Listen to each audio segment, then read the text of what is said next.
Bonjour à tous, je suis ravie de vous retrouver pour une nouvelle semaine d'actualité. Voici les titres de ce lundi 16 mars. Quelles sont les missions d'un conseil départemental? À 6 jours du premier tour des élections, tour d'horizon des compétences, notamment dans le secteur du social. Ils se sont levés tôt, très tôt même, pour l'ouverture de la pêche à la truite. Samedi, les passionnés ont été très nombreux le long des cours d'eau pour taquiner le poisson, vous le verrez. Enfin, il y avait de la couleur ce week-end dans les rues de Couex. Les chars ont une nouvelle fois défilé pour la mi-carême. Mais à 12 mois du 60e anniversaire, les organisateurs annoncent déjà un grand rendez-vous. Dimanche, vous serez donc invité à aller voter pour les élections départementales. Mais à 6 jours du premier tour, l'abstention semble déjà la grande gagnante. D'après une étude IFOP, 57% des électeurs n'iront pas voter. Pourtant, il s'agit d'une élection importante. Le conseil départemental et ses nouveaux conseillers agissent en effet directement sur notre quotidien. Alors pour tenter de comprendre quelles seront leurs missions, la rédaction de TV Vendée vous propose de découvrir toute la semaine les compétences d'un département. Et on commence avec l'un des volets les plus importants, le secteur du social. Les explications avec Carl Laboureux et Alix Lanos. C'est l'une des raisons d'être d'un conseil départemental, quelle que soit sa tendance politique. L'aide sociale est donc la principale compétence d'un département. Aide puisqu'il s'agit d'assurer la solidarité envers les plus fragiles, de la petite enfance aux personnes âgées. Les personnes âgées, justement, elles bénéficient d'aides financières versées par le conseil départemental. Aide à l'hébergement dans l'un des quelques 160 établissements et maisons de retraite de Vendée, ou versement de l'allocation personnalisée d'autonomie. Celle-ci a pour objectif de favoriser le maintien à domicile. Pour la petite enfance, les missions d'un département sont multiples. Elles vont de la protection maternelle et infantile aux agréments des nourrices, en passant par les adoptions, l'accompagnement des femmes enceintes ou encore le suivi médical des jeunes enfants lors de consultations dans les centres médico-sociaux et dans les écoles maternelles. Et puis la solidarité, c'est également une aide pour l'insertion par le biais du RSA, le revenu de solidarité active. Et c'est le département qui la verse. Le département qui finance aussi des chantiers d'insertion et qui propose différentes solutions d'accompagnement personnalisé pour favoriser l'entrée ou le retour dans le monde du travail. Et parmi elles, notamment des actions spécifiques pour les personnes en situation de handicap. C'est un autre volet de la compétence sociale par le biais de maisons départementales des personnes handicapées, les MDPH. Un conseil départemental accompagne, informe et oriente les personnes handicapées. Handicap, insertion, petite enfance et personnes âgées, le social est et restera donc la mission première d'un département. Et dans ce domaine, les 74 binômes candidats aux élections ont tous des propositions. Et on poursuit toujours avec les élections départementales jusqu'à la fin de la semaine. La rédaction de TV Vendée vous propose d'entendre les partis politiques qui présentent des candidats. Et ce soir, on commence avec le PS. Une conférence de presse a été organisée ce lundi matin pour présenter notamment leur programme. On écoute Sylviane Bulto. Elle revient sur ce qu'elle attend de ce scrutin au niveau départemental. Nous avons proposé un programme pour cette élection départementale, un programme qui est centré sur la solidarité, sur la citoyenneté, sur l'égalité, mais aussi sur l'éco-responsabilité, parce que nous sommes dans un beau département qui a beaucoup de choses à conserver, de la biodiversité, un littoral important. Et je crois qu'aujourd'hui, au Conseil départemental, il faudra faire entendre cette voix du progrès social. La pluralité également politique est importante. Il faut de la démocratie à l'intérieur du conseil départemental. Et dans les cantons où il n'y a pas de candidat socialiste, le PS appelle à voter pour le Front de gauche. Le Parti socialiste appelle également à faire barrage au Front national dans les cantons où la gauche est absente, comme à Mortagne-sur-Sèvre par exemple. Et du côté des candidats, on fait étape ce soir dans le canton de La Roche-sur-Yon Sud. C'est un canton dont nous avons déjà parlé. Sur les 7 binômes qui sont candidats, nous en avons déjà entendu 3. Et ce soir, nous poursuivons avec Pierrick Chaigne. Il se présente aux côtés de Daniel Laumont et il porte l'étiquette Front de gauche. On écoute donc Pierrick Chaigne. Il insiste sur une priorité, une urgence selon lui. Nous sommes pris de plein fouet par la désertification médicale. En effet, les cabinets médicaux. Donc les médecins partent en retraite ou pour d'autres raisons et ne sont pas remplacés. Donc notre première urgence, c'est de créer des centres de santé publics avec des médecins salariés et d'autres professionnels de la médecine salariés qui pratiquent le tiers payant. Ainsi, nos concitoyens pourront avoir accès aux soins, non en fonction de leurs moyens, mais bien en fonction de leurs besoins. Et nous continuons par ordre alphabétique avec Thierry Maillot. Il se présente avec Marion Barrault. Lors des dernières élections municipales, ils étaient engagés derrière Raoul Mestre. Aujourd'hui, tous les deux se veulent sans étiquette. On écoute donc Thierry Maillot. Il évoque les grands axes de leur campagne. Donc les priorités sont nombreuses, mais entre autres, comme ça, on va travailler sur la baisse des impôts, quelle qu'elle soit, le social. Il faut aider les personnes en difficulté. On va avoir beaucoup de contingents de personnes dans le milieu médical qui vont partir et il va falloir les aider à revenir en masse. Les gardes d'enfants, les parents isolés, etc., etc. On a un grand nombre et on a beaucoup de travail à faire. On poursuit avec Philippe Porté. Il est premier adjoint à La Roche-sur-Yon et il est candidat aux côtés de Nathalie Bruno-Seguin, qui est également adjointe. Il se présente en divers droite. On écoute donc Philippe Porté. Il nous présente leurs principales priorités. Nous envisageons, dans le cadre de nos priorités, de proposer de nouvelles créations d'entreprises et donc de nouveaux emplois. Et d'être très proche des gens, c'est notamment vrai en matière de santé, parce que nous allons militer pour l'installation de nouveaux médecins. Voilà. Et nous allons aussi, qui est pour nous une priorité, c'est le désenclavement routier, avec la déviation de Saint-André-d'Ornay, mais en plein accord avec les riverains. Voilà, ça c'est une priorité. Il y en a d'autres en matière de désenclavement, comme le désenclavement numérique. Enfin, nous allons entendre Christine Rambaud-Bossard. Elle est première adjointe de la Chaise-le-Vicomte et elle se présente avec Malik Abdallah. Il est adjoint à La Roche-sur-Yon. Tous les deux sont soutenus par la majorité départementale. Ils insistent notamment sur la valeur du rassemblement et de la solidarité. Nous allons devoir imaginer de nouvelles formes de solidarité pour accompagner les familles en difficulté, les personnes handicapées vieillissantes et la dépendance grandissante des personnes âgées. Valeur ensuite de proximité, nous sommes des élus de terrain connectés à la réalité et face à la politique en matière sociale, économique et d'emploi désastreuse du gouvernement, le conseil départemental doit rester le rempart de proximité. Voilà, et l'ensemble des binômes candidats est évidemment à réécouter sur tvvendée.fr. C'est en ce moment la semaine de lutte contre le cancer. En Vendée comme ailleurs, plusieurs événements sont donc organisés. Jusqu'à dimanche, par exemple, une exposition est proposée au CHD de La Roche-sur-Yon. Sur les photos, le public pourra notamment découvrir des personnes atteintes d'un cancer et qui racontent leur maladie. Et puis samedi, au Sables d'Olonne, une matinée de sensibilisation sera proposée autour du cancer colorectal. Précisons d'ailleurs que mars est le mois de lutte contre ce cancer, justement baptisé Mars Bleu, un peu comme Octobre Rose, le mois de lutte contre le cancer du sein. Et puis rappelons que notre département est l'un des plus durement touchés par la mortalité suite à un cancer. Cette information à présent qui pourrait bien intéresser les personnes en recherche d'emploi. 500 postes sont à pourvoir. Les recrutements s'effectueront notamment demain à l'occasion du forum Partenaires Emploi. Il se tiendra à Mouilleron-le-Captif, à la longère de Beaupuy.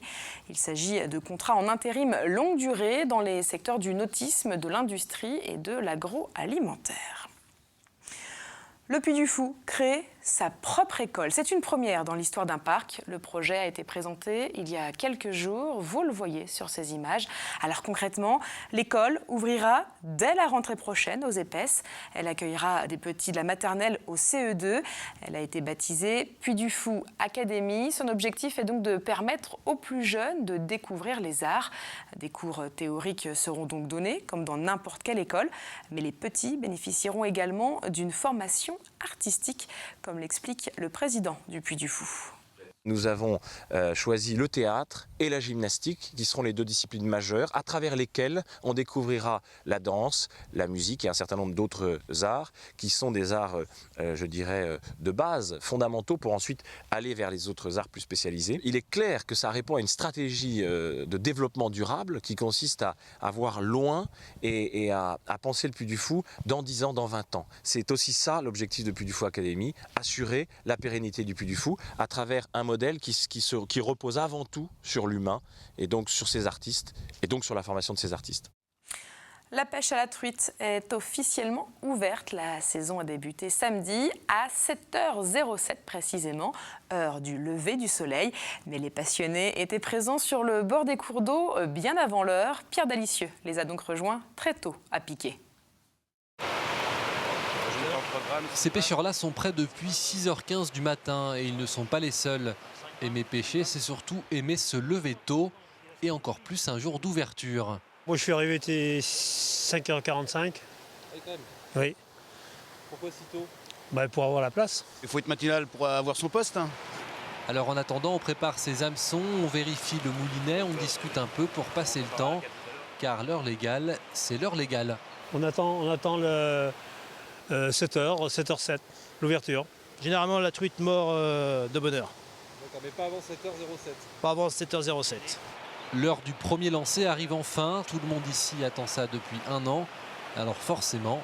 Ah, c'est super agréable après une bonne année de patience pour la truite. C'est la première de l'année. C'est quoi? C'est bien. Une belle touche, derrière un caillou à contre-courant. Au fil des minutes, les prises s'enchaînent à la pêche. Il y a les chanceux et puis il y a les autres. Là, je viens juste d'en rater une en fait. Pas de bol, hein. Elle a décroché. Mais on va la repiquer, je sais où elle est. Elle est planquée sous le caillou là. C'est la guerre là. La guerre est déclarée, comme vous dites. Ouais. Et la guerre est déclarée aussi aux fraudeurs, surtout un jour d'ouverture. Mieux valait avoir son permis à jour et ne pas dépasser les quotas. 1, 2, 3, 4, 5. 5 à vous tout seul ou avec votre collègue peut-être? D'accord. Okay. Mais dans l'ensemble, les pêcheurs jouent le jeu. Ces gardes-pêche sont surtout là pour prendre la température. Petit impeccable. On est plus dans le contact à voir si tout se passe bien, parce que souvent les personnes, lors de ces journées-là, tout le monde quasiment est en règle. C'est plus la discussion et puis voir si tout se passe bien et que tout le monde soit content d'être au bord de l'eau. Voilà. La pêche à la truite, c'est aussi un bon moyen pour apprendre. Et quoi de mieux qu'un cadre comme celui de Piquet pour attraper ses premiers poissons. Mais là aussi, pas de grasse matinée pour ces pêcheurs en herbe. J'aime bien pêcher des poissons et j'aime bien la nature. L'année dernière, j'avais attrapé une truite, la première truite de ma vie. Donc j'avais envie d'en attraper une autre. Toutes les truites pêchées en Vendée sont des truites d'élevage. En tout, 35 000 spécimens ont été lâchés la semaine dernière dans les cours d'eau du département. Comme chaque lundi, on revient à présent sur les rendez-vous sportifs du week-end et tout va bien pour les hockeyeurs vendéens, ce qui n'est pas le cas pour les volleyeurs des Herbiers. Mais il y avait également un gala de boxe à Challans, résumé en images, regardez. On commence ce résumé sport par la très belle performance des Aigles du Haut-Glu, maillot noir face à Annecy, en quart de finale des playoffs Division 2. 17e minute, Kevin Otino ouvre le score pour les Lyonnais. Quelques minutes plus tard, nouvelle offensive des Aigles qui se solde par un nouveau but, 2-0 pour les locaux. À 5 minutes du coup de sifflet final, les Aigles se mettent définitivement à l'abri de tout retour de l'adversaire, une nouvelle fois grâce à Kevin Otino. Score final 3-0, le Haut-Glu accède aux demi-finales. Les Aigles seront opposés aux éléphants de Chambéry qui joueront à domicile ce match aller samedi prochain, avant un match retour prévu le samedi 28 mars, piscine Arago.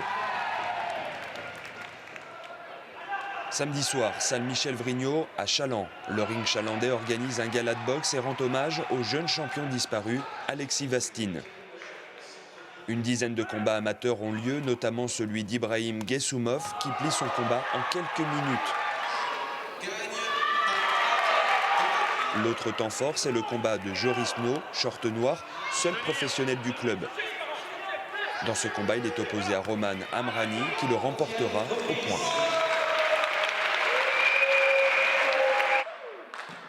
Enfin du volleyball et la défaite des Herbiers. Les Herbretais maillot bleu et deuxième au classement général recevaient Saint-Brieuc, le leader.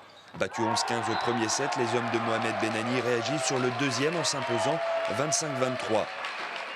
Saint-Brieuc ne compte pas en rester là. Les costarmoricains reprennent la main sur le troisième set avant de concéder le quatrième 26-24. Dans le dernier set, les Spartiates ne parviennent pas à faire la différence. Ce soir, le leader, Saint-Brieuc, était imprenable. Et en foot, beaucoup de matchs nuls ce week-end. En national, Luçon et le Poiré-sur-Vie font un partout. En CFA, Fontenay marque 2 buts et en encaisse 2. En revanche, les Herbiers se sont largement imposés 4-2 chez leur adversaire.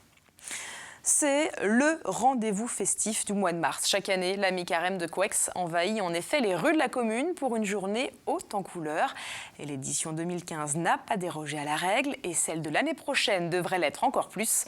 Reportage de Carl Laboureux. De la musique évidemment. Des chars aussi, et puis des confettis, des costumes, des chorégraphies, tout cela dans la bonne humeur. Tous les ans, c'est ça, la mi-carême de Couex. Une fête dont la réputation n'est plus à faire et qui perdure depuis plus d'une demi-décennie. C'est un groupe de copains qui l'avait lancé en 54, qui avait lancé un petit char histoire de déconner. Ils ont fait le tour des villes, des communes aux alentours. Et l'année d'après, s'est lancé le comité des fêtes proprement dit. Et il y a eu 3-4 chars et on a monté à 15, on est redescendu à 10, mais c'est une bonne moyenne et tout le monde participe. On est très fiers de la fête. Une fête qui soufflera l'an prochain, c'est 60 bougies. Alors évidemment, les bénévoles réfléchissent déjà à comment célébrer l'événement et ils vont sans doute recevoir une aide précieuse de l'un des 2 parrains de l'édition 2015, Philippe Mindron, créateur et président du festival de poupées. La mi-carême a 59 ans et le hasard fait que nous, on a 29 ans cette année. Donc on va avoir à la fois 60 et 30 ans d'histoire tous les deux. Donc on va essayer d'imaginer une grande histoire pour fêter les 90 ans de Couex et de Saint-Malo-du-Bois. L'idée est lancée, pour le moment pas plus de précision, mais un char aux couleurs du festival de poupées avec un invité vedette, pourquoi pas ?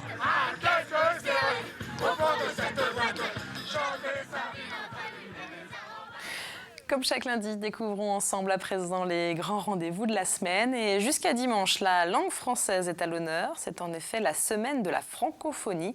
Un peu partout, des événements autour des mots sont donc organisés. Jeudi, la foire de La Roche-sur-Yon ouvre ses portes et l'édition 2015 semble vouloir innover. Durant 5 jours en tout cas, l'entrée sera gratuite jusqu'à 13h. Vendredi, pour l'arrivée du printemps, les yeux seront tournés vers le ciel. Une éclipse partielle pourra être observée en Vendée. La lune passera donc devant le soleil à partir de 9h15. Le phénomène sera visible durant près de 2 heures. Attention en revanche, si vous souhaitez en profiter, munissez-vous de lunettes spéciales. Les lunettes de soleil ne suffiront pas à protéger vos yeux. Et décidément, la nature nous offrira du spectacle en cette fin de semaine puisque samedi, ce sera la marée du siècle avec un coefficient de 119. Rappelons que 120 reste aujourd'hui le maximum en termes de coefficient. Mais le beau temps devrait minimiser les risques et permettre aux amateurs de pêche à pied de profiter de cette très grande marée. Enfin, dimanche, vous le savez, nous en parlons assez dans ce journal. Vous serez invité à aller voter. Vous devrez donc choisir votre nouveau conseiller départemental.